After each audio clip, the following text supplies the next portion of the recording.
everybody, and welcome to Attendance Bias. I am your host, Brian Weinstein. My guest today on Attendance Bias is something of a pillar of the fish community.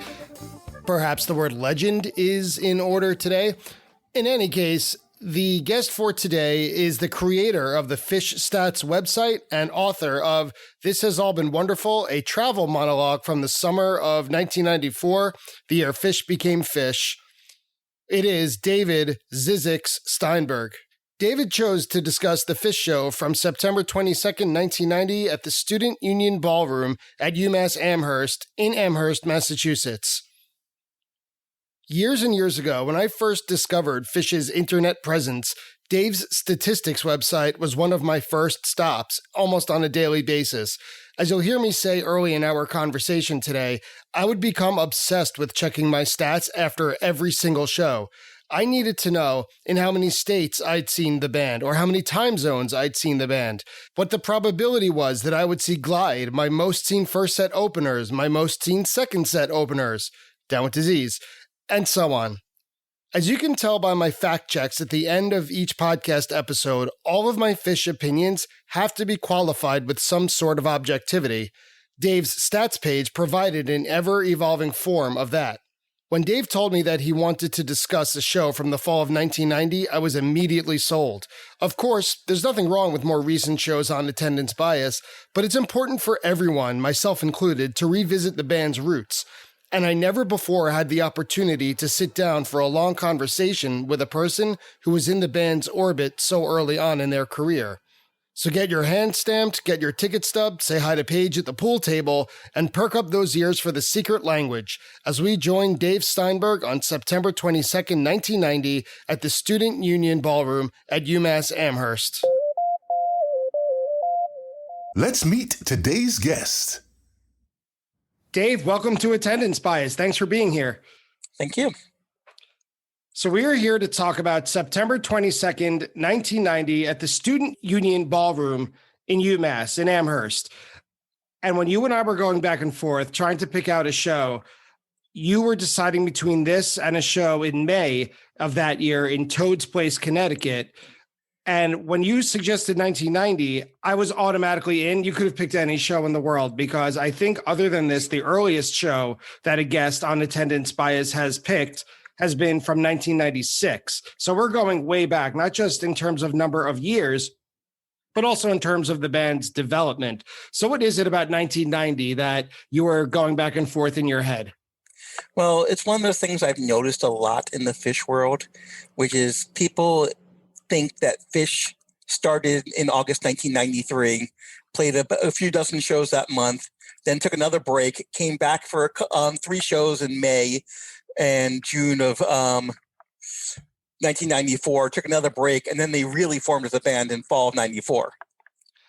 I'm like, you have all this interesting music before then that I just love. I mean, it's a different band. It's a completely different band than what they are now and what they have been in other phases. But it's a really good band. And I always encourage people to explore that side of it because there's some amazing music from that era. Since you selected this show, I've listened to it probably around 10 times, about somewhere between 8 and 10 times, because I was always impressed by 2 things, or more than 2 things, but 2 main things for this show. Number one, as I've said several times on this podcast, the album that got me into Fish was A Picture of Nectar. And looking at this set list, it is just littered with songs that would eventually appear on that album. That was the first thing. It took me back to another time. And I wasn't into Fish yet in 1990, of course, but it took me back to when I first got into them because I would listen to these songs over and over. The other thing that it did for me is that a lot of these songs were newly debuted. They were about a week old, like fan favorites that are now considered old school. And what struck me about many of them is that they sound fully formed, even so early in their establishment as songs. Yeah, by this time, 89 was really the tail end of Fish not quite sounding like Fish. What do you mean by that, not sounding like Fish? Oh, things like you'll hear, they still didn't quite know what to do with Fluffhead yet. They would occasionally use the part to Fluff travels as connectors between songs, which they did as late as June of 90 at a show I was at. But in general, that fell by the wayside by 90. Reba was completely different.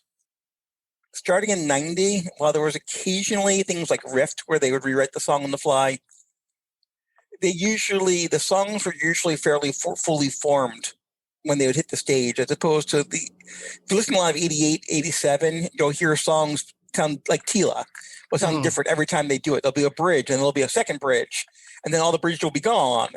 But by 90, they pretty much, when they played a song, like some things would, like a lyric might change here or there, or they might lose a bridge or something. But other than Rift, for the most part, when they played a song in 1990, that is how it was going to be. Yeah, it felt like a modern show in a way, in terms of the way that the songs were played. But before we get into Fish, I wanted to ask a little bit. Most people would be familiar with you for at least one major reason, I would suggest, is your Fish Stats website, in addition to the fact that you wrote the book, This Has All Been Wonderful, about your time in 1994 on tour. With the Stats website, can I ask you, other than getting it started and why you decided, what is it about statistics that you find so compelling? Because I do too, and I'm wondering what it is. I want to hear it from someone else as well. A lot of times you see people, this started in the mid-90s on Rec Music Fish on Usenet, where people would say, Fish are just playing the same 7 songs every night. And I'm like, are they? Are they repeating more than they used to? Like, people always had these arguments, and I just wanted to know. Although, to be honest, my first version of Fish Stats was only for my own personal use. And it was literally a file on a Unix server at my grad school in 1992, where I'd literally, every time I see a show, I'd go in there and say, it said Runaway Jim at 11, change it to 12. Yeah. So you had to update it? Lines. I had to manually update. Originally, it was just a text file with the number of times I've seen each show. Was the very original version of Fish Stats. And so how did you get the information? How did you get the set list each night? Well, these first started just my own shows, but again, around this time, I was into the dead bass world. That was part of it too. Right. That in the late 80s, early 90s, every year they'd put out a new version of dead bass, and for the Grateful Dead. And I started writing reviews for Dead Bass 90 and 92 and 93 that they printed, which gets you a free copy of the annual, if you're wondering. And I just realized around 1990 that no one was doing this for the Fish. And at some point, I was starting to realize that Fish were getting really good. And this is information we were going to want. Yeah. So I started doing things like I would sit by the door during sound check and listen through the window to write down the sound checks. And I would keep set lists, even though no one was really doing that back then. In fact, actually, in this show, there's some funny stories about my set list. But I knew someone had to start doing this. And so no one else was jumping to do it. So it became me to just start documenting some of these shows, because I knew at some point we'd want to know this. And I became obsessed with your website when I was first getting into the band around 1996. I remember being in my parents' computer room, holding down, I think it was Shift or maybe Alt, and highlighting all the shows in the left column, trying to scroll down, and I was just continually, I don't know if flummoxed is the right word, or impressed, but I was just compelled, I guess, by that. I've seen Down with Disease the most of any second set openers, that for years, right until this past Mexico run, that The Landlady was the song most played, but I had never heard live. And there's something about it that maybe it's because I like to pick out patterns with Fish, and maybe that helps me predict what's coming up. Maybe it's a control thing. I don't know. Is there something about statistics that on a deeper level than Fish that grabs you, maybe as a math person, or is it just all about Fish? Well, no, I mean, there definitely is the math thing going on. Obviously, I have a master's degree in math. Fish is so subjective. Yeah. And here's something that actually is objective. Well, kind of. Some of these set lists are hard to figure out. But But in general, though, I mean, Tweezer has been played more times than Harpua. We know this. And it's nice to, and I always wondered these. I always wondered, I'd see when I played Harpua at Dick's, I'd think, when was the last time I saw that? Right. I always wanted to know these things. I was like, I haven't seen this song in a long time. When was it? Oh, that was 200 shows ago? Wow. I knew it had been a while. I didn't realize it was quite that long. Have to admit, there is the dark side of Phish stats, which I feel guilty about. What's that? People getting really into seeing songs that they don't even like that much, and they never would have noticed that they never saw. But because they're like, I really want them to play this song, or even disliking songs, not wanting to see songs that they like, because it's like, oh, I've seen this too many times. Just to check it off their stats. Yeah, or to say, I want this to go below this one. I want this song to be played more. So even though I love this song, I don't want them to play it because I've seen it too many times. And I feel bad for that. I feel somewhat bad for that, but at the same time, I think it's more fun than anything. Yeah, it is. It's all in good fun, because I've fallen victim to that too. I used to write a blog called Phish 100 in that it was like a tour journal basically, but over my entire life of seeing Phish, and I would write up a review mixed with my memories of the time, like how it meant to me personally, mixed with a more objective review of every show leading up to my 100th, which was why it was Phish 100. So I've kind of fallen victim to that counting, keeping track. I was at a Dead show once, and they were playing Estimated, and I said, I want to play anything but Eyes now. Not because I didn't want to hear Eyes of the World, but because Estimated always was followed by Eyes. I want to hear something. It's like, why? I mean, that works well together. I think we can get, as a community, get really trapped into our quest for novelty over quality. I would agree, because nothing would make me happier than seeing Tila, because I love it, but it's also the song that I'm quote unquote chasing. I've seen them several times, but I've never seen Tila. And well, I can also, I get that too. There are so, I was chasing Alumni Blues for 349 shows. Unless they played at 10/20/89 or 12/30/89 set 1, which we don't have set lists for. And I finally saw it on 12/30, what was it, 18? Yes, they did. They opened with it. Yeah. Or if they didn't open with it, it was a slow version too. Yeah, they opened with it. And I said, I remember what year it was. The years were starting to merge together, especially this much in the quarantine. Yeah, lots merging together in quarantine. It's like it was the year before last. Wait, they didn't play New Year's in 20, so right. And I was incredibly so. And I do like the song; it's a fun song. But if I had seen it sometime in 1994, would I have cared as much? I'm not so sure. Right. It's also the last thing I was really chasing. I actually changed stats because the odds of me seeing that were so low that I used to not to say if you're below 0.01, 0.1% odds of not seeing it, I would just say 0.0. Right. But I started adding decimal places. And it was like 0.0000003% chances of not seeing Alumni Blues in that many shows. So you're telling me there's a chance. Now I'm not really chasing anything. Now half the songs I have up there are things like standalone parts of Fluffhead and things like Dear Mrs. Reagan, which they're not going to play that.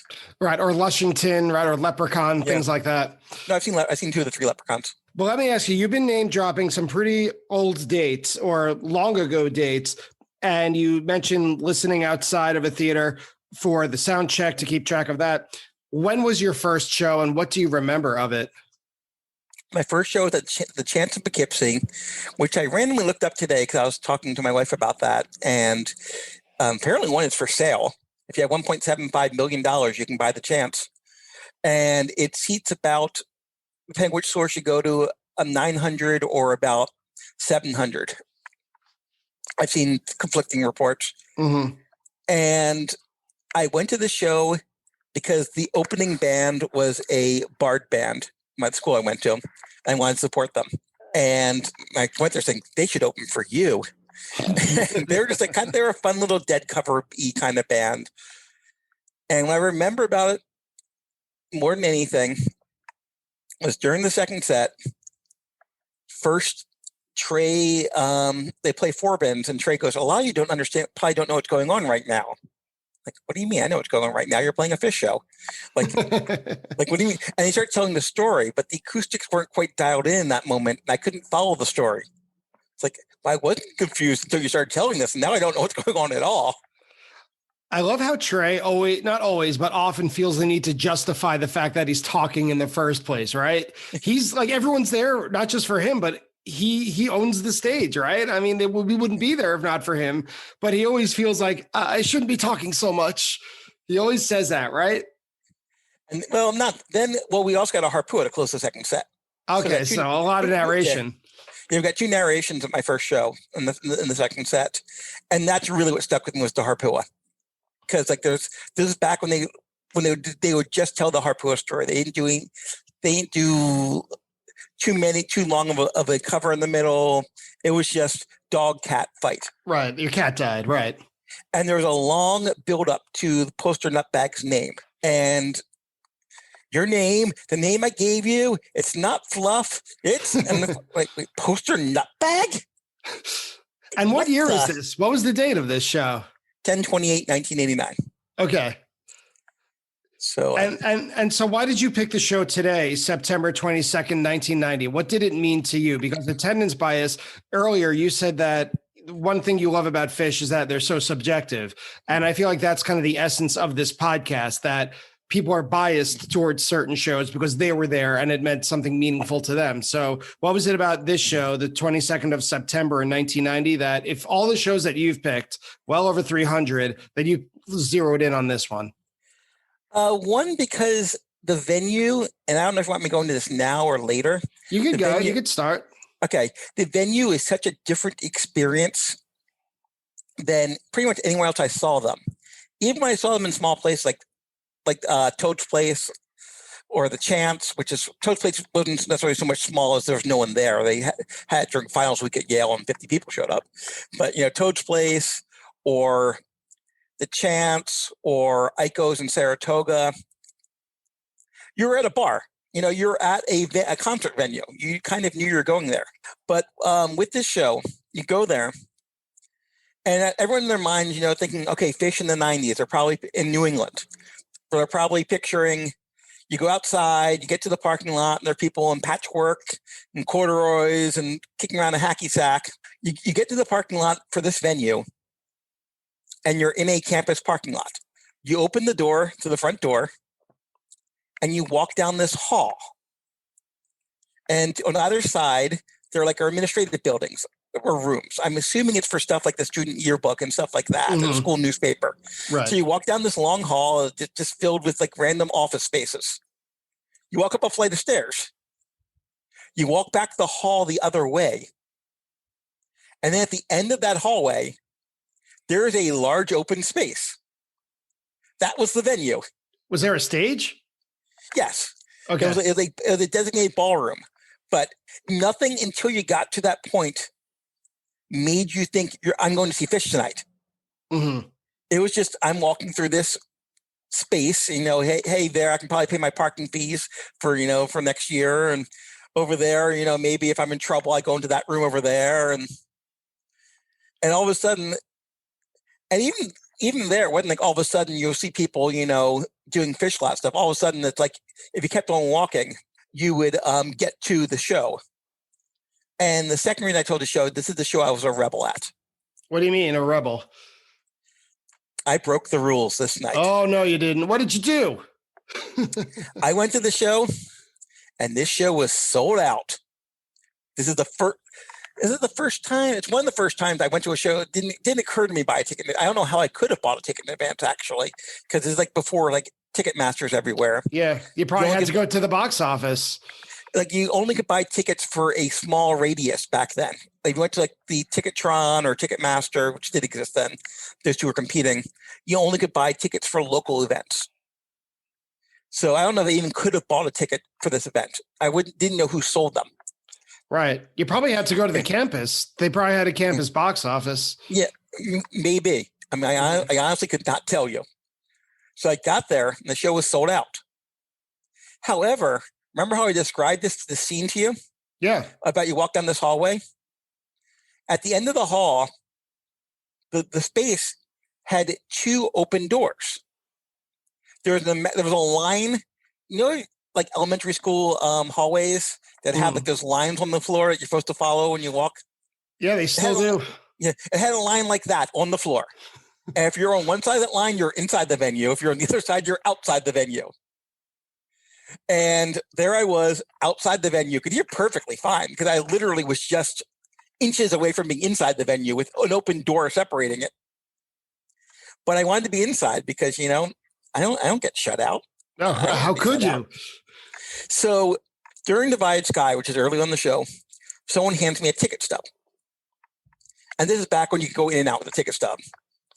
But they also had hand stamps. Right. And I look to my right, and one of the security guards used to go to my school, used to go to Bard. I knew her from Bard. And Marcy took my left arm. She had a Sharpie on her and drew something that vaguely resembled the hand stamp. I then had a ticket stub and a hand stamp. I then walked, you had to get there. So I was on one side of the floor. To get there, you walked to like the right, made a turn, walked down the hall, made another turn, and walked to the back door, which is where you actually get in. And I walked there. I showed the first security guard my ticket stub and my fake hand stamp. Second security guard gave him my right arm and had him put the real hand stamp on there. And I walked into the show. Well done. So yeah, I think the thing that's the only time I ever snuck into a show, and I thought that was kind of funny. And as it turned, I got in before Tila, and that was my first Tila, so I was excited for that. And as I recall, I actually ended up saying most of the show outside in the hall where I was originally because it was less crowded. Mm-hmm. But the fact is, I could go back in, and that's what made all the difference. When was this show played? So another reason I've been very excited to talk to you about this show was what it was like to see Phish in 1990, because as you mentioned a little bit earlier, you would think, judging by people's recommendations and even episodes of this show, that Phish just formed, came out of nowhere in August of 1993, and nothing was done before then. And we all know that's not true. And I am very much a student of the band's history. I used to read the Phish.net history, the Farmer's Almanac. I've read the Compendium, your book, all of these different avenues of information about Phish, this kind of mythical idea of their formation and their early years. But I've never really spoken to someone one-on-one who could tell me what it was actually like to be there. My understanding of those years is very academic, for lack of a better word. So taking a look back at fall 1990, Phish played 92 shows in 1990, which would be absurd in 2021, and with 30 on this fall tour alone. So a third of the shows were on this tour. And this tour focused very much on the Northeast and New England, with a few exceptions. The band played as far south as North Carolina, and then they went as far west as Fort Collins. They returned there from 1988. And my understanding, and please correct me if I'm wrong, they were still very much a regional band in 1990, it looks like, according to their tour routing. Pretty much. Yeah. But they were beginning to make inroads in colleges like today's show, but also in legitimate venues, at least what I would consider legitimate. But they were bigger than small clubs like the Haunt, for example, in Burlington, but smaller than the theaters like the Beacon that they would eventually play in 1994. So the venues like the Chance that you mentioned in Poughkeepsie, New York, 23 East Cabaret in Philadelphia, these venues have a history. These venues have names. They have a little bit of cachet or a milestone marker for any band looking to crawl out of Main Street in whatever town or city that they grew up in or that they formed. So I also noticed that they would play the same venues several times in 1990. They played the Haunt in Ithaca with a capacity of about 500. They played the Capitol Theater, which is still around thanks to Mr. Shapiro, which has a capacity of 1,800. That was in, that still is in Port Chester. The Somerville Theater in Massachusetts with a 900 person capacity, the Campus Club in Providence. So to me, this reads like a band that's in the trenches in their van, making inroads in college towns or small cities, and then trying to capitalize by returning several times in that same year so that the person who saw them maybe in March would say, hey, I saw these guys back in March. Now we're in November. Let's go see them again and take two friends.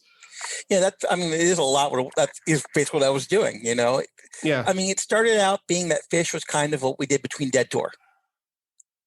I was lucky. I mean, I was very fortunate. I went to the school I went to was maybe 30 miles from the Connecticut state line and 90 miles north of New York. So if you want to be in a place where you're seeing a lot of Fish in the late 80s, early 90s, that's pretty much where you want to be. It was an easy drive to the Amherst area where I saw them a lot. Easy drive to New York where I saw them a lot, and Port Chester, Poughkeepsie, they played there.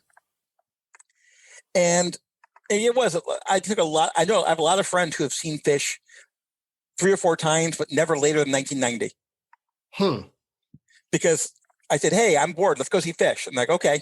They got in the car with me and went to the show. And then, but they, they liked it enough to see him 3 or 4 times, but not enough to get like me and see him forever. But it was that easy at the time to just say, hey, let's go see him. I mean, the closest I've come to getting shut out, to be honest, were in these early years. That's I had to have a friend flirt our way in. That never worked for me. Yeah, she was a lot cuter than me. And this show here that I had to sneak into, and but still, usually it was very easy to get tickets. You just drove there. I never had tickets in advance just because it wouldn't occur to me to get tickets in advance, other than like for New Year's. It was just the one big difference I'd say is that there was not the distance between the band and us. Yeah, I wanted to ask about that. Was it easy to just walk right up to the front, or like at this show that you said you arrived maybe a little late to, today's show that we're going to talk about, would you still be able to just kind of sneak your way up to the front, or were you in the back because you showed up late? This show was pretty crowded. It was sold out. I think I got pretty close to the front at some point, but I didn't try that hard. Mm-hmm. But yeah, I mean, I used to stand. This was probably not the best thing for my hearing in the long run, but I used to stand right by the speaker stacks. And Mike's bass during like the peak of like a stash or something would just be so intense that you couldn't even walk. It would like push you backwards. I was at Trax one year, and Paige was just playing pool before the show out there in the general part of the bar. Or a week before, they played a free show in Wesleyan. And it's a Saturday, I had nothing else to do. Mm-hmm. Drove over there, and I accidentally ended up backstage. How does that happen by accident? I was walking to the other side. There was a stage, and then there was a flat field, and then there was a hill. And I was just wandering around, and I kind of ended up on the other side of the stage. And like, oh, I'm in the backstage area. Whoops. Didn't mean to be here. That was years before the Betty Ford Clinic, huh? Yeah, it was. The band were very accessible. They'd come out and talk with people, and it was a much. I mean, again, that has its pros and cons. Like, I can't be 100% objective about Fish because of that. I got a little too close to some degree. Mm-hmm. Like, I'd rather see Trey have fun than see Trey play an amazing jam, but be in a bad space. I think everyone there may have gotten a little bit too close just because we weren't friends, but we also kind of weren't just fans either. There was like this middle ground that we kind of inhabited. So what are you saying? You would have rather had this kind of distance a little bit that you could have enjoyed it more, like not knowing what was going on behind the stage? Well, I didn't. By the time things got weird in like 94, 95, I was long.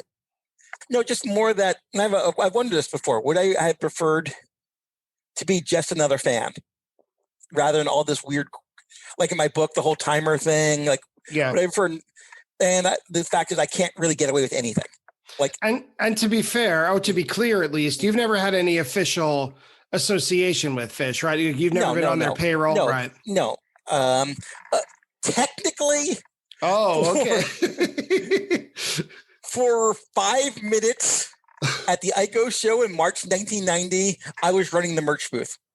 Okay, all right. So technically, So we were talking about this on Twitter I brought it up on Twitter a couple of weeks ago, and someone's like, "You put that in your resume." yeah. Because there was a fuse blew, and Bob Claw Me Down Smith, their old manager, had to go deal with it. He's like, he saw me in the back, he knew from other shows, "Hey, stop the booth for a second." But no, like I've never been in the payroll. I applied for the roadie job once, just as a joke, because in part it was doing the merch booth, and I said, I'm one of the few people who can give change without using a calculator. That was my big argument, and I'm sure they looked at that and threw it out immediately, but because I was not qualified for that job at all. But no, I was never on their payroll or anything. I was one of the early touring fans, so they saw me a lot, but that's as far as it went. I mean, sure, he gave me a personal invite to Amy's Farm, but I'm sure he probably gave a personal invite to Amy's Farm to anyone who he knew floating around in that time. It's just like, but again, things like I said, I snuck into this show, but if I were stranded outside of a show now, or I can't even think about doing that because I don't want to get back to them. So that's what it was like to be at the show in 1990. But let's talk about it a little bit more from the musical angle. So according to Fish.com, there were many songs that debuted on this tour, including but not limited to Tube, The Ass Festival, which was eventually folded into Guela Papyrus, Buried Alive, Gumbo, Destiny Unbound, Stash. So these are fan favorites that, maybe with the exception of Destiny Unbound, that are kind of taken for granted today. And you told me that Lawn Boy was released on the day of this show. Is that right? Actually, you told me that. I have no. I haven't I thought it was released the day before this show was played. No, what was weird about this is that it was actually very, very, very hard. This was the re-release of Lawn Boy. I see. The release of Lawn Boy was just before the previous time they played this venue in February, where there was a tape review party or like release party like the show before. And so I drove all the way to UMass then. This was like my 5th show. So I was still kind of early for me to do like long drives to see Fish. But I drove there because I wanted to buy a copy of Lawn Boy. And it turned out I bought the very, very last cassette copy they had. Was this on Absolute A-Go-Go Records? No. This is self-released, like the original Senta. Got it. It would be re-released on Absolute A-Go-Go that fall. And it was very hard to find where I was. I did like 4 different trips to New Paltz until I finally found it at the cool record store. I would call them. They said they had it in stock. By the time I drove there, it was gone. I finally got it that way. But no, this is the original pressing. Did not have fee on it yet. And they only made it like 1 box of them, I believe. And they had like maybe 40 copies. And I bought the last one. And so for 6-7 months, I was the only person at my school who had a copy of Lawn Boy.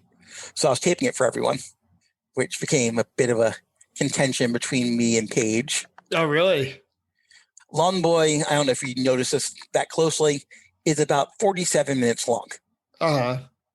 And back in the days of tapes, you had to fit 45 minutes in. Right. 90-minute tapes, right. Yes. On 2 sides. So, and I didn't want to, I would like to get it all on one side if I could, just to make it easier and put something else on the other side. And so I was like mock complaint, like, when I copy your album for other people, it's too long. And Faith's like, what do you do?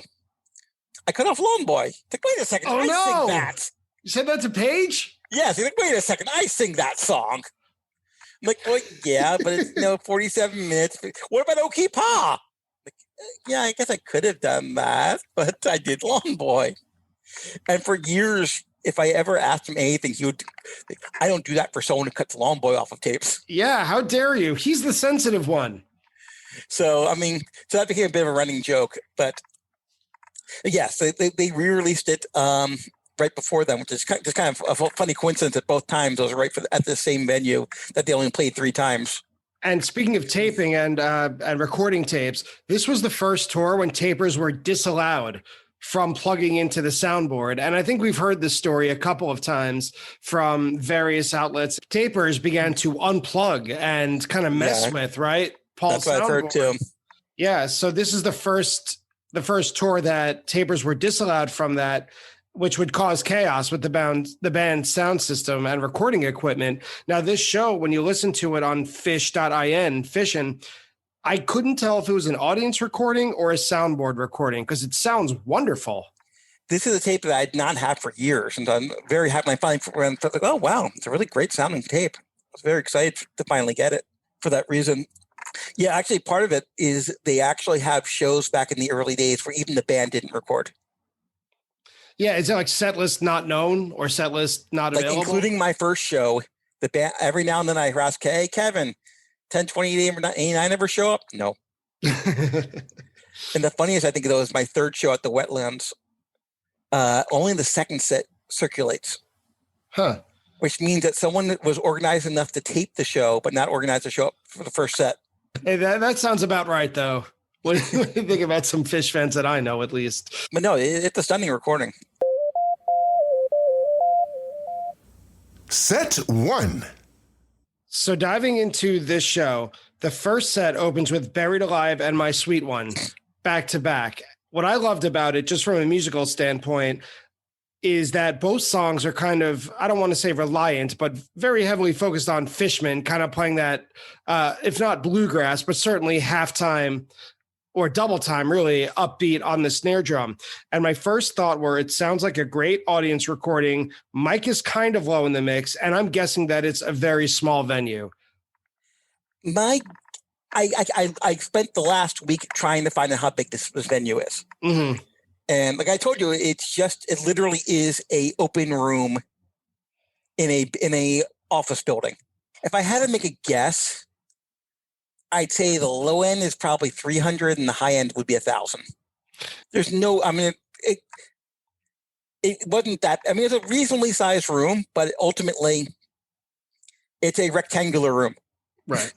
Longer than it was wide, if that matters. It's like the stage took up only a small bit of the length of the room, but the other side was a lot shorter. So it was 2 songs and then Divided Sky, which is arguably their most recognizable epic, if not You Enjoy Myself. And you could hear some big cheers in the crowd. So my question to you is, as someone who is, kind of new, you said this was your 5th show, right? No, my 5th show was the one earlier. This is probably... Actually, let me tell you the exact number. No, all right, you're gonna check ZZYZX stats. Yeah, seed file user ZZYZX. I'm gonna say it 12th without looking. Okay, and that's my guess, and the answer is 13th. I was very close. All right, hey, pretty good. But my question to you was, you could hear some pretty big cheers in the crowd right when they start up Divided Sky. So, and this was before. Obviously, like decades before on-demand Fish, it was all reliant on tapes and word of mouth. So were they already at the level where people had established their favorite songs? Like, how familiar would a crowd be with at this point in 1990? It would be 2 groups largely. The people who are like, it's Saturday, I want to go to the bar, Fish are playing, oh, good enough. I'll go there, get some drinks and see some music. And then there already were the diehards. I heard some stories about like people getting excited for Bathtub Gin at shows before I started going in like the mid '89 from people who the person who introduced the entire school to Fish. And by the time I was there definitely were people. Songs like Divided Sky definitely had their fan bases. But there are people who were there because it was Fish and because this is the band that they loved, not just because I'm on campus and there's a band playing. And I can show my student ID and get in. And it's not just recognizing the song, it's recognizing the music within the song. Like there are parts where it's tension and release, of course, and the crowd is already reacting. Like they already know the structure of the song. To me, it sounded like a Micro Machines version of playing at Madison Square Garden, where everyone's cheering at the right parts because they were anticipated and then executed by the band.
actually, come to think, it was one of the things I first, at my second show at Pearl Street, the downstairs part of Pearl Street, no less, for those who know the venue.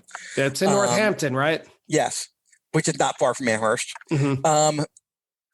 They, like 4 or 5 women started doing this, like this interpretive dance to the Divided Sky when they started playing it, which was in sync with the music, and they knew all the changes. And that was the bit where I first really, watching them, how they were doing that was the bit where I really started to appreciate the song even more so. Because like they're very expressive. And like, wow, this really is a great song. Yeah, it is. But it was, so even as early as October or November of 1989, there are people who knew the Divided Sky at the back of their hand. Which I love too, because the next song is Tila. And so many podcast guests, have picked shows from either late 1.0, like 98, 99, 2000, or 3.0, more recent shows. And it's important to remember, I thought, when I was listening to Tila, is that Phish was not so much into long-form jams at this point. They wanted more to be prolific and not show off, but maybe play as many songs as they had. You know, when you look at the first set, maybe 1 or 2 songs go past the 10-minute mark. And there's something like not 17, but maybe 12 songs in this set. So it's more about the songs, less about the jams already. And that's something that I think I've taken with me for Phish in general. Like sometimes when you're like surfing the web and reading Phish people, you think, and some of them literally say, I don't like Phish's catalog. The catalog is wasting time until the jam comes. And from being around then, the catalog is very important to me. Something like a well-played Divided Sky or the end of Tila is as important to me as a extended jam. Because it had to be. I mean, my first 100 Phish shows, I had 2 jams that came close to 20 minutes. One was the Bomb Factory, the Tweezer Right. Fest, and the other was at the end of this set. And we'll get there, yeah. Yeah, but I think that was actually the second longest jam I saw in my first 100 shows. Yeah, they were more about hammering out who they were, I think. Yeah, more that's the so thing. than establishing themselves as quote unquote a jam band. No, I actually didn't think. I thought that they were more what we now call type 1 improvisation. I think that was kind of. I thought that's all they particularly really wanted to do, was do that. I didn't think they necessarily had that much of an interest in the extended. Turned out I was wrong, and that became their thing. But Right, you could hear hints of it during this show. Right, it's not just all song based, but for the most part, it is. And they follow that up with Okipa's Ceremony, Into Susie, a classic pairing, with a great crowd response. And my follow-up question, which you kind of already answered, was just how popular were they at this time among the crowd? Because you could hear it right away. But the other thing that grabbed me during this Okipa Susie is that it was the first appearance of a Chariots of Fire tease at about 30 seconds, which would become kind of weaved in and out of the rest of the show.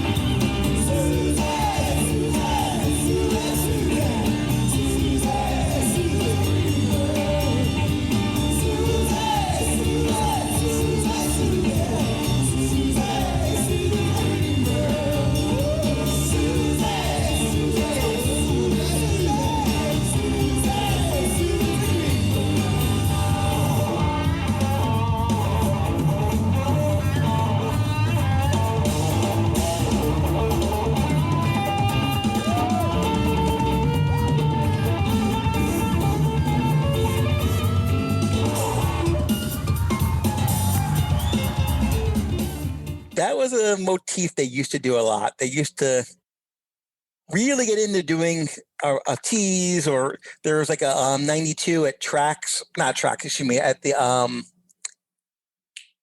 the show after Tracks on the I-64 tour. Oh heck, the Flood Zone. Yep. They do a extended take on Blue Bayou. Sometimes it's on Broadway. They sometimes like to hit a tease, and I think it actually was very useful for them in some ways. Because I know you tweeted about this maybe about 5 days ago or maybe a week ago about how a band or how Fish would use a tease. What is it do you think that benefits them? Well, okay, I'll cheat and say it earlier. One thing though is is that sometimes they use that when they're at a jam, and what they do now is like the recent Dinner and a Movie from that 2003 show, that Harry Hood. Mm-hmm. That was Charlotte, I think. Yeah. Yes. They spent a long time during that Hood jam. Everyone was kind of sitting back and listening and kind of hoping that someone would hit that inspiration. And sometimes it happens and sometimes it doesn't. The problem, though, is that when they do it that way, and that is some of the best jams come out of that kind of treading water for a while, and all of a sudden, boom, they hit something. The problem is that it's always necessarily the most interesting thing to listen to that moment. But when what they used to do then is they frequently do like a tease, like On Broadway or Blue Bayou, or in this case, Chariots of Fire. And doing that, they also got to sit back and listen and like think, okay, do I have an idea? Do you have an idea? But that itself is like, hey, On Broadway is a great song, so yeah, it's entertaining. And it's well known. And so, and also it's kind of, you can tell they were playing a lot more on musical knowledge then. They liked kind of having this catalog of songs that they liked to, and because the fan base was a very collegiate fan base. And a lot of people came from the jazz world type thing. And so these are all songs we all knew and could kind of play along with it. So it centers everybody. And something else about this Okie Pa Susie pairing before we get into Megillah, which you just mentioned that there was a jazz crowd among their fans. In Tom Marshall's not Under the Scales, Undermined podcast, fairly recently morphed into Undermine, it seems to be a running theme that everyone associated with Fish says how unlikely and how crazy it is that they've reached the level of success and acceptance that they have. But when I was listening to this Susie Greenberg, it didn't seem that crazy because it's really acceptable and very, accessible rock and roll.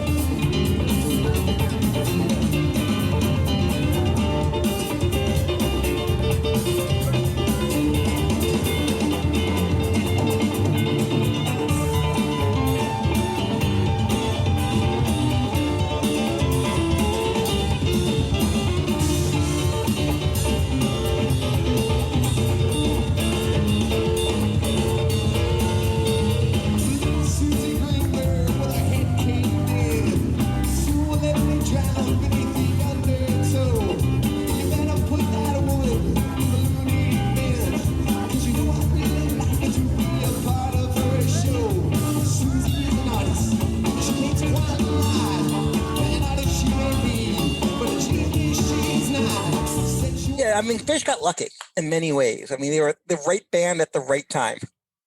If they came around, like one thing I used to joke about is that if Fish and Frank Zappa switched places, I think Zappa came around during the internet time, that era. I can see Zappa being a lot less of an outsider. Like he'd be more tame with his lyrics, but he'd be much more popular. Just because I think it's one of those things where their popularity sprung. They literally were the second or third band to have a rec music news group. Right. It was the Grateful Dead, Bob Dylan, and Fish, I think. Yes. And it was just one of those things where they had a popularity among the internet crowd at the time, just when the internet was getting started. And now the problem is you can't get any traction because everyone's on the internet and there's just so many subcultures that it's really easy to become a theater band and really hard to break out of the theaters. But they were like one of the first bands to do this. So they did get very fortuitous with their time. But yes, they are a great band. Back in Fish in 1990 I saw them 14 times that year. I love that. I love 1990 Fish. Yeah, they rock. And they do things that no other band tried. It wasn't even just that they rock, but their personalities were very vibrant. I mean, even now they still are, but they kind of moved away from that towards the late 90s, they kind of started moving away from some of the personality-based stuff. But things like doing the teases and doing the charity, it was like a joke that we were in on. Yeah, and set list games and things like that. And so the next song is Megillah, which you mentioned before that there's a lot of jazz heads in the audience. I was reminded, and you please, I'm going to ask you to correct me if I'm wrong, but it was around the late 80s and early 90s that the band played a regular gig as a jazz quartet called the Johnny B. Fishman Jazz Ensemble. And I was wondering if this is kind of a result of that, because it sounds wonderful and it's so much fun and they're right on point. I've never actually connected those two. Now I'm going to have to go listen to that. Okay. That was just when they used to play Caravan and take the A Train around this time. Yes, right. They just kind of had, that was just they occasionally have the horns show up. Of all their influences, this is the one that's most fallen by the wayside. Yeah, I would agree. They barely played jazz. I mean, maybe Cars, Trucks, and Buses every once in a while. That's almost like more towards their funk side more than anything. Yeah, I guess true. I mean, occasionally you get Megillah. It hasn't been played. I looked this up. First of all, it's been played just 71 times to date. And the most recent was July 22nd, 2003 at Deer Creek. Okay, so maybe less occasionally than I. Well, you get the Megillah tease, though, in Simple, so that kind of counts. But they just, this is the whole, if you listen to even like the I Didn't Know that comes up after that. I think Wilson was next, and I did a little bit later in the set. It was Wilson, the landlady, and then I Didn't Know. Okay, I guess I was searching that and the landlady, and I Didn't Know, and the intro to Bowie, which we do need to get to at some point. Yes, well, that's coming up. Yeah, these all were very jazz influenced moments. It was very much a jazz influenced first set, even then, this is more than many. So the landlady after Megillah was Wilson. And then the landlady, which I mentioned, the brand new song. Yeah, it should be mentioned that a lot of these songs were debuted. What was it? About a week earlier at the Wetlands. I think the show was September 13th. Yeah, and the landlady was easy to remember because they did both the landlady and the Ass Festival. Mm-hmm. And Megillah. They're three instrumentals, and you're like, the way I could tell, like, the landlady in the Ass Festival part was the landlady used to be part of Punch You in the Eye and would later become back part of Punch You in the Eye. Right. Which I was lucky enough to have on a tape because they played it for like a month or two in '89 and then retired it. So, but at least that made it easier to keep those straight because it's always hard. Like in 999, I was in charge of the set list for Fish.net and they debuted 3 different instrumentals and then like, In-Law Josie Wales and First Tube and whatever the third one was. What's the other one? 9999 then? The other Trey band. Would it be song. Mozambique? Yes, Mozambique. Thank you. And of course, they also played Back at the Chicken Shack. So it was a tough night. At least that song I knew, but the other one, I think this song was called Mozambique, or maybe it's Minestrone. So yeah, the instrumentals were tough, but they were good about introducing songs to some degree. Although, I'll do some foreshadowing. Not always. Yeah, right. Okay, so the landlady I Didn't Know, which had Fishman on the trombone, which I remember seeing a picture of that in Dean Budnick's The Fish Compendium, but I don't think I actually had any tapes of it. So that was very satisfying for me to finally hear. Thank you for choosing the show. And he's competent. He is competent. That's a good word for it. There are instruments he sometimes plays like the fretless guitars where it's kind of torturing the audience. But no, it's not his first instrument, but he wouldn't be, a standout in New Orleans by any means, but he definitely could be in a jazz band in New Orleans. So it's like, the third chair or something. Better than I would do. Yeah. I can say that for sure. And then they close saxophone. Yeah. And then they close with Bowie into Mo Better Blues, which it's so beautiful. It's such a nice transition, and back into Bowie to close out the first set.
So you've Yeah, been waiting to talk about it. Let's hear it.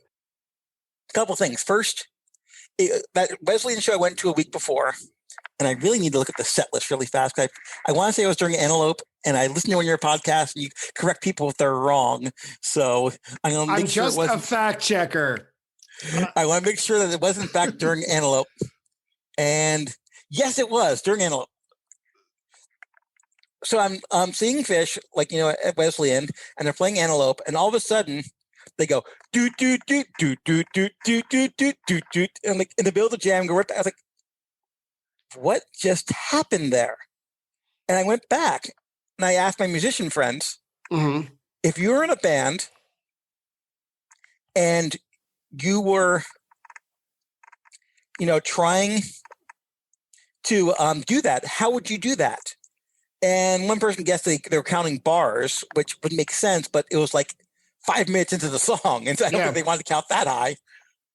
And obviously, what we know now, we did not know then, but this was the debut of the secret language back when it was actually secret. Yeah, because when you and I were talking on Twitter, I thought that the secret language debuted in maybe 91 or 92 because I have the Capitol 92. Theater show. Spring, okay. But this was just the internal secret language before it was introduced. And this, along with the teases, the other point I'm going to teases, is really what made Fish the band that they became. Because what this does is it forced everyone to constantly be listening. So first, they had 18 million teases, and they would do it with the Charlie Chan theme. Yes. Which is much harder to notice in the jam than the dee-dee-dee-dee, which really stands out. Yeah. The Charlie Chan just blends in perfectly. And I'm going to mention that thing that so I can bring that in a bit. That you actually missed it once. What do you mean by that? In our exchanges, I'll get that in a second. So it blends in easy, so it's much easier to miss that. So you have to be listening all the time for that. But also that Mo Better Blues. Yeah. It's like Trey starts playing it, and immediately everyone jumps in. And they've reduced to half time. They changed the tempo of the song. So it's Mo Better Blues. Yeah, it's just they constantly were listening to everything. It's basically some of their shows were almost like a listening hey-ho exercise, but they had to keep it entertaining. So they learned how to both do this sort of listening, focused listening, but also appeal to a crowd. Trey has said in interviews how lucky that they are to have fans who are such close listeners. And they comment on the music. And as a teacher, I can say that when you want your students to succeed, you have to model what you want them to do, the way that you want them to think, or with the assessment that you want them to produce. And I think that they did that, not as directly as a teacher-student relationship, but by listening so closely to one another, they kind of inspired the audience to listen so closely to them. Yeah, I mean, but everything that came out, all the big jams on 94, 95, I don't think any of that happens unless they spent these years in these clubs just sitting there and throwing teases out and like seeing if everyone else caught on to the tease, or doing a quick secret language and seeing if everyone was paying attention enough to do the right step. And there's like 3 secret languages in the beginning of this. But then there was one thing at the end, which you noticed, because when we're going back and forth, which is something I've never heard them do before or since, which is around 17 minutes in, they're playing a really intense fast jam. And then Trey throws out the Charlie Chan signal, which you were so busy focused on the jam that I don't think you actually noticed that. What I wrote was, I'm looking at my notes now. I wrote that at 17 minutes and 15 seconds, there's an incredible stop, and they changed to a completely different song. Quote, what the hell was that? They were razor sharp. And what that was Trey called the Charlie Chan, but instead of playing a signal, or there's a signal none of us have ever learned before, Trey plays a different riff, which the rest of the band immediately pick up upon.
go off from that. And it's like they're playing one really fast jam, Charlie Chan, a completely different really fast jam on a dime. Yeah. And that more than anything was why I picked this show in particular of all the shows from 1990 caught my eye. Because that's something I've only heard this one time use the secret language in that way. And it's so cool. It is cool, right? That's the bottom line. It's so easy to miss that little riff. And all of a sudden, but all four of them, though, did not miss it. And immediately went off to what Trey wants to play this now? Okay, let's go there. And it's incredible. This is probably one of my top 5 Bowies I've seen. I mean, obviously, Providence 94, but this is still one of the top Bowies I've ever seen. Just because between the intro and the Mo Better Blues and this switch. And seriously, everyone who's listening to this Bowie, it's literally a breakneck speed 1, breakneck speed 2, and just this really quick transition where Trey just defines a theme really fast. And that's what everyone runs onto. And I'll put a link to it in the show notes when this airs. Set 2. And set 2 opens with the Squirming Coil. And I thought that this show, at this point, this was only the first song of the second set. The everlasting question of, I'm trying to get my blank, my best friend, my girlfriend, my whoever into Fish. What should I play for them to introduce them? I thought that this show would be a really good example of something you can play for a friend or whoever to introduce them to Fish, because it's got bare bones, nascent versions of all-time fan favorites and staples, but they also sound incredibly similar to how they sound today. They're kind of flawless, and so it kind of has everything that you want in Fish. It doesn't overwhelm people with, oh, they're a jam band, I'm not interested. It doesn't have all that. And if you're a song-based person and you like musical dexterity, this show kind of has it. And the Squirming Coil, it's another fan favorite that just piles on top of a set that already had plenty. Well, remember, do you know about the Analyze This podcast? Yeah, yes, absolutely. The one thing I unfortunately came upon that after it was done, and in retro, I listened to it late, I'm like, why does no one suggest early Fish? That's such a better hook. Give them some 93 Antelopes or give them some high energy early Fish, because then you get into the weirdness. But here, of course I'm biased because this is how I got into Fish, was this era. But well, that's why the name of the show is Attendance Bias. You're allowed to be biased as you want here. But I always think that early 90s, great way to introduce someone to the band. Yeah, there was an exchange on Analyze Fish when Harris Whittles, right, unfortunately who has passed away, was trying to get his friend into Fish. And when they were playing recordings, he would always say, all right, skip to 9 minutes and 52 seconds. And that's very suspicious. It's like, if you have to skip almost 10 minutes of a track to get to the good stuff, that's not a good sign. And you're right. The point of what I was saying about this show is everything is right up front. It's very user-friendly. I mean, remember I was saying earlier that there's kind of an inside joke between us and the band? As the years went on, it may have become too much of an inside joke. Yeah. Where we all kind of started speaking this little language that made sense to all of us and not necessarily to someone new. But here it was an inside joke that they wanted to tell everyone about. It's like, oh my God, check this out. This is so cool. Where the band and the fans just wanted to say, this is a really cool inside joke rather than, what, you don't know this already? Yeah. But there is a way to say, I think there's an argument to be made that the inside joke between the band and fans is still going on. Just the whole 3.0, 4.0 thing is still part of that inside joke. Yeah. No, I'm just saying, no, they definitely still joke with us. I'm just saying now they've gotten so big and they've been playing for so long that it's like buying comic books. If you go out and you buy Spider-Man #1, you're like, oh, this is Spider-Man. This is who he is. You buy Spider-Man number 873. You're like, okay, this is the character who was first introduced 17 years ago, and he has this history with it.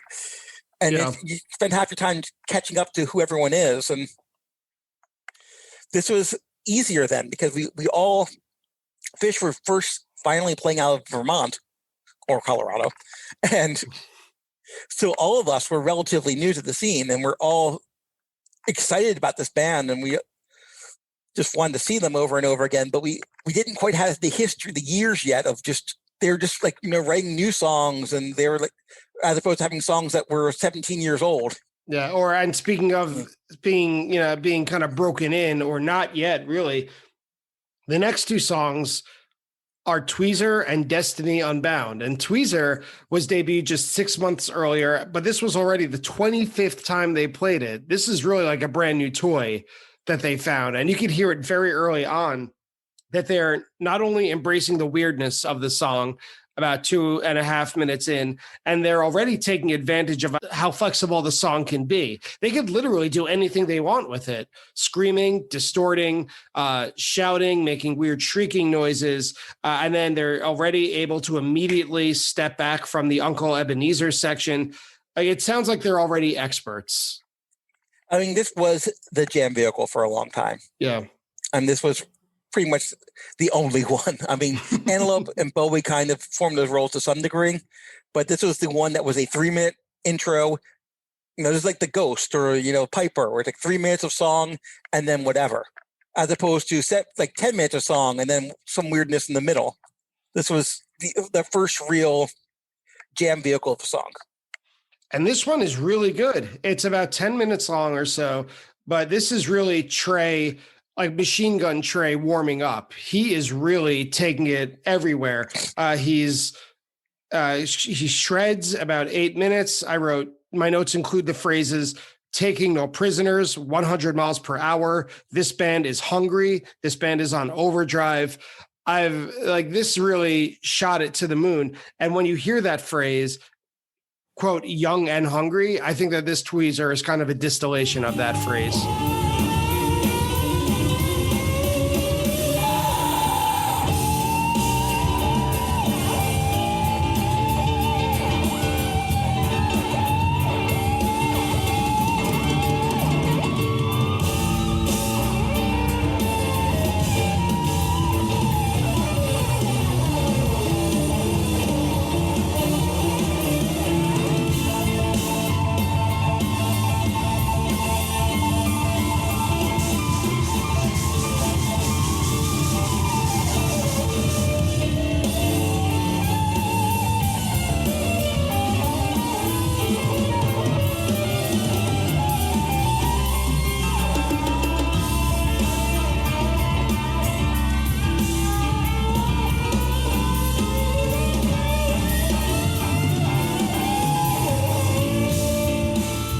I miss that band sometimes. Yeah, I think a lot of people do. And they follow that up with Destiny Unbound, which is only the second time ever for a song that kind of gained mythological status for decades. This is only the second time. And when I heard this, it kind of has a more Duane Allman style guitar part than what we're used to more recently. Yeah, I actually had a set list glitch during this, which kind of fascinates me in retrospect. I thought 12/29/90 was my first Destiny Unbound. I left that show saying, well, I can't wait to hear that song again. I loved it. And my next time I would see it would be Fenway. So Oh, wow. that didn't quite work according to plan. But on my set list, my pen went dry. And so after Stash, I have a blank space right below it before I get my pen to start writing again. I have no idea what I would have called this thing. It's kind of one of those early Fish moments. It took me years to learn that I saw Destiny Unbound this night. And then it took a few years later to discover this is not the debut of Destiny Unbound because they discovered an earlier one. Mm-hmm. I think it was played just once before this one. After that was Fee, which sounds incredibly polished. And then Uncle Pen, which was new to their repertoire that year. And Fish.net says that this song was played almost every night up to this point. Do you have a memory of that? They used to like to pair it with bouncing, either bouncing before or bouncing after. Which they did at this show too. Yeah, which is one of the. And I misheard the lyrics, and I thought I thought it was late in the evening bouncing around. So I thought I always used to call it the bouncing duo. But then that's not the right lyric. So I was completely wrong as to why they paired these songs. You know how many people I've heard think that bouncing around, that Mike's part in the vocal round at the end is bath time ends. And once again, I'm bouncing around the room. I've never heard that before. And now I wish I had thought that myself because that's. We'll hear it every time now. They follow up that nice pairing with Stash, which debuted just a little more than a week ago at that infamous Wetlands show. And this is the 6th time it's ever been played. I thought that there was still some screws to tighten here, but you could still hear the potential of the song. And the one thing I have to say about this, because I was talking about my set list problem, is this is another way where Fish now is so different from Fish then. I couldn't just go on to fish.net, even like the early version on Fuggles. I mean, I couldn't do anything to find out the song titles. Usually what I ended up doing was I harassed Paul or someone like that and say, hey, what's the name of that song? Which is why for years I thought it was called Hall and Solace and not Paul and Silas, because that's what Brad thought it was called. Got to the whole band thought it was called, actually. But this song, I had no idea what this was my first time seeing Stash. I had no idea what it was called. And so I wrote down what I thought was the obvious title based on the so, maybe not. Except for the fact I misheard it. So, of course, the name of this song is the obvious, what everyone knows the song is called, Maybe So, My Love. It's not a bad title. Except for that is not what they're saying at all. But it's just, I'll never stop being amused by the fact I wrote Maybe So, My Love for the first time I saw Stash on my set list. I don't know when I actually learned that it was called Stash. Usually you ask someone or you get a tape. And that's how you found it. Like there's someone at the time who was desperately trying to get everyone to spell llama with the Y. Actually, no, sorry, backwards. They want to spell Yamar with double L's. So they can have Yamar, L-L-A. Y-Y-A? No, they want to spell Yamar with double L's like the Spanish. Right. Like so that way you can have Lamar and Llama. So someone's like a big kick on doing that. So like, song titles are a bit more flexible back then until the albums came out because we were on our own. And speaking of the album, after Stash, they play Lizards, which is a typical beautiful version. And I think it's after Lawn Boy, Trey says, buy the album. Which you couldn't. I tried for weeks. Though, in his defense, Northampton, Amherst, College Town, they may have had a record store that actually sold it. Endell and Hudson, New York, not so much. Yeah. But UMass, they may have had a record store that would stock Rough. You know the whole story behind Rough Trade, by the way? Rough Trade was a distributor, right? And they distributed Lawn Boy, but then went out of business? Yeah, they went out of business like months later. Yeah. And so they finally get their major record release. And do you know the flaw? Have you ever seen the back of the Rough Trade version of Lawn Boy? Maybe. I don't know that I have. It features the song Run Like and Antelope. I never heard that song. Run Like and it must be on the B side along with Maybe So My Love. See, it's not just me. It's even the record label didn't know it. So they close the whole set with Possum, which has more Chariots of Fire fun, and also a Destiny Unbound tease. There's some pretty heavy metal shredding with Trey, and it's the intro is just like a playground for him, right?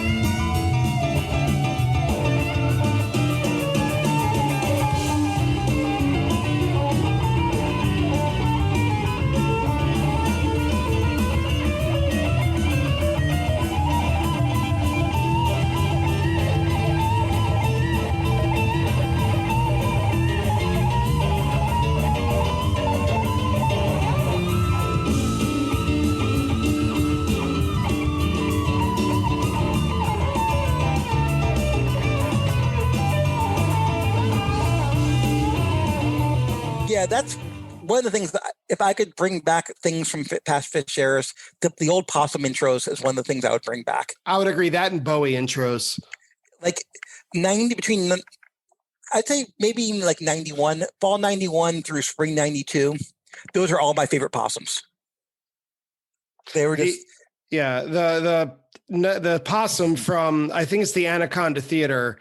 I think it's 4/16/92, if I have the date right, and sent to Barbara, is my favorite Possum of all time. It's even outstanding. Over 92. I'm sorry? Have you heard 5/17/92?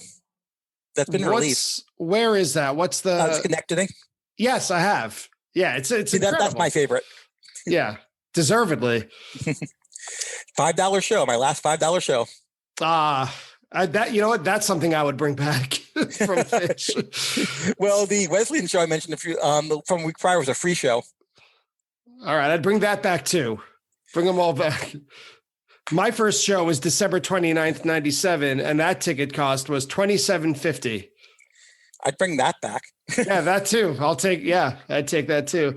So they closed with Possum, with Trey saying, "Thank you very much," by the album. And the encore, I thought this was very interesting that the Ass Festival, Trey introduced it as, quote, a new song. And with this intro, it sounds a little bit more like LaGrange by ZZ Top than anything else. It's kind of has like a blues kind of intro with Fishman leading the beat. And then this is, again, the sixth time it's been played. And you would think that any other band would open with a song this impressive, like that it's so good. But this one, it does feel kind of out of place as a standalone song, and more so as an encore. Yeah, I think Golden Papyrus was good for the Ass Festival. I think The Landlady works well as a standalone than Ass did, but you know, this is part of the learning process, and part of the great thing of it, playing small venues, you get to try things out. Yeah, that's true. And then they closed the whole show with Golgi, which I wrote as, quote, a proper encore or closer, right? The Ass Festival was just kind of to show something new, but Golgi is more of, something and more. And even then, it was a bit of a fan favorite.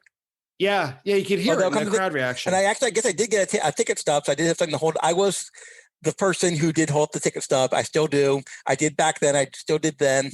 In 94, when I was doing 26 shows that summer, I would reach my best pocket and find a ticket stub from a different coast. Just to, like if I was in, Indiana, I'd hold a ticket from Washington. But my favorite thing about this Golgi, though, is at the very, very end, they play that last chord when Trey's thanking everyone for coming. See you next time. There has to be one more Chariots of Fire tease. Well, of course. I mean, why do a joke if you can really overdo a joke? That is the Fish ethos, I think.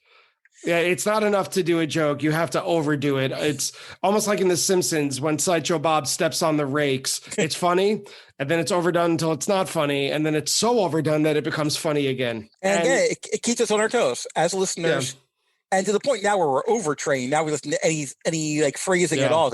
Was that a tease? Was that a tease? Yeah. But Dave's Energy God has played it every single show, as far as I know. And Streets of Cairo. So that's it for this UMass show. Dave, thank you so much for being here. For anyone out there who doesn't know, Dave Steinberg is the founder, I guess I could say, of the Fish Stats webpage, also known as the creator. No one else does it. It's just me. The one-man show of Fish Stats, also known as ZZYZX, and also the author of This Has All Been Wonderful, which documents your time on the 1994 summer tour, available on Amazon, I assume, right? Yeah, available in all Amazons everywhere. All Amazons everywhere. So check it out if you haven't yet. It's a really endearing book. Even if you're not new to fish, if you've been into them for a long time, I think that it's a good, and I mean this in a very positive way, as like a time capsule. It really does capture a time and place. I try to do a lot in that book of these kind of stories about Fish as they were a much smaller band and what made them bigger. And I was lucky. I was in college, not far from New England in the late 80s at a hippie school. I was right place, right time. And then they decided to start playing the Southwest a lot when I moved to New Mexico. Yeah. So I just was very fortunate for that and very grateful. And something else I want to tell you about your book, just personally, is when I first got into fish, I would go to Barnes and Nobles and B. Dalton and all these stores, these bookstores, and I would always go to the music section and I would look up my favorite bands, The Who, Pink Floyd, and just to see if there's anything out there that I hadn't read yet, because before everything was readily available in your pocket, that was kind of one of the only outlets that you could find information that you previously did not know. And I read the Fish Compendium, I read the Farmer's Almanac, Volume 4, and all these things. But your book was I'll put it this way. A lot of those books, the compendium and the almanac, kind of gave us the skeleton of the band, the facts and the background history. I feel like your book gave the flesh. And it was, yeah, and I really mean it. And it really inspired me. Now it's many years later, and I'm able to afford going on at least mini tours, if not a whole thing anymore. I don't make that much money, but it really kind of instilled in me that desire, the desire to travel, the desire to improvise while you're on tour and to make the best of what you have, even if you're not at your best. You know, there are times when you just need to do what you need to do because if you're really into it, it's worth it. And I think that your book, you know, that's the only time I've really verbalized it, but that's kind of what it inspired in me. And so thank you for writing it and publishing it. I'm glad that people like it. It's the thing, you know, you write this thing and you don't know how anyone's going to take it. You know, I was just writing it because I could not write it. Yeah, that's how I feel about this show. I feel like I just couldn't go much longer during the quarantine or the lockdown, whatever you want to call it, during the pandemic, without talking to people about fish. I just couldn't do it. And that's kind of what inspired me to start this. So on that note, I will say thank you so much for joining us. It was such a joy to talk to you and such a joy to hear about your experience at a time when I'm imagining most of the listeners of this podcast were not around for the experience. So thanks so much for being here. Well, thank you for having me. Well, I hope you enjoyed today's conversation with Dave Steinberg. I don't know about you, but hearing him tell so many stories from so early on in the band's career made it feel like something of a time machine to me. And with someone like Dave, who is able to pick dates and cite certain jams right off the top of his head, I did my best to keep up, but it was only natural that we would have to do a little bit deeper digging. And so it's time for today's attendance bias fact check. Attendance bias fact check. Early on in today's episode, I said that this show featured a lot of songs from the A Picture of Nectar album, and that this setlist almost seemed like a practice for those recording sessions. In actuality, the recording sessions for A Picture of Nectar wouldn't happen until the summer of 1991, and the album was released on February 18th, 1992. To be sure, the show today featured 5 songs that would end up on the album: Stash, Megilla, The Ass Festival, The Landlady, and Tweezer. Dave's first show was at the Chance Theater in Poughkeepsie, New York on October 28, 1989. He also said that he found conflicting reports about the theater's capacity. According to Wikipedia, the theater seats 900 people, but the Albany Times-Union newspaper lists the venue's capacity as 748. If any listeners out there from Attendance Bias have that $1.75 million and you end up buying the theater, please reach out to Attendance Bias and give me the official number. Much appreciated. Throughout today's episode, there was a lot of talk about the venue called Toad's Place. If you aren't aware, Toad's Place is a long-established music venue and bar in New Haven, Connecticut. The building has been around since the 1960s, but it was officially named Toad's Place in 1975. In addition to Fish, the venue has hosted dozens of premier acts, including Billy Joel, U2, Dream Theater, a surprise set by the Rolling Stones in the 1989 Steel Wheels Tour, Bob Dylan, the Black Crowes, and for those of you who lived through the 90s jam band scene, it's something of a home front for Deep Banana Blackout. When discussing Fish's success and venues in 1990, I accidentally mentioned the Haunt in Burlington. This was a mistake. I meant to say Hunt's in Burlington, which was a bar in that town. The Haunt was a music venue in Ithaca. Neither Hunt's nor the Haunt are still in operation. When mentioning how casual the relationship was between the fans and the band at the time, Dave mentions a show at Wesleyan University in Middletown, Connecticut. That show was about a week before today's show, on September 16th, 1990, and yes, it was a free show. Dave also mentioned a show at Ico's in Saratoga, New York, where a fuse blew, and he was responsible for the band's merch booth for approximately 5 minutes. That show was on March 8th, 1990, so if you were there and you bought a shirt or a tape, you may have bought it from Dave.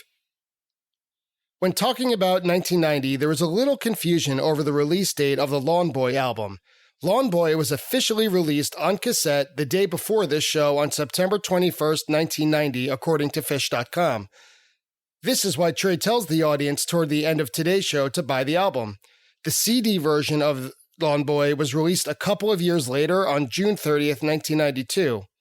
Dave mentioned that the album mentioned in today's show was the re-release of Lawn Boy, and the actual first release was in February of 1990, which was the show that they last played the UMass Student Union Ballroom on February 17th, 1990. However, the only record of a release party that I could find for Lawn Boy was the show the night before today's show on September 21st at the Somerville Theater in Somerville, Massachusetts. Got that? Good. Dave tells that he was the person in charge of the setlist for Phish.net on September 9th, 1999, where Phish decided to debut 3 new instrumentals. That show was at the GM Place in Vancouver, and the 3 instrumentals in question were Mozambique, The In-Law Josie Wales, and First Tube. Dave and I talked about the frequency with which Uncle Pen was played in 1990, and also how frequently it was paired with Bouncing Around the Room. Keeping in mind that Phish played 92 shows in 1990, Uncle Pen was played at 50 of those shows. Bouncing was actually played less frequently than we discussed. It was the song after or before Uncle Pen in that year, only 7 times. We also spoke about how many new songs were performed at this show, and remember, there was no Twitter or Phish from the Road account to confirm song titles. In today's show notes, take a look. You can see pictures of Dave's original setlist notes from today's show. Please take a look at the question marks next to the songs that were new at the time. And that's it for today's episode of Attendance Bias. I'd like to thank Dave ZZYZX Steinberg for joining me today, Phish.net for providing all the information we need in that lengthy fact check, and Phish.in, Fishin', for a great sounding recording of this show. If you enjoy Attendance Bias, please support the show by leaving a rating and a review of the show on your favorite podcast app. Or go ahead and tell one person about the podcast. Spread the word. You can find Attendance Bias on Instagram at Attendance Bias Podcast and on Twitter at Attendance Bias. Message me at either outlet for a free sticker. Thank you again for listening, and I'll see you next week on Attendance Bias.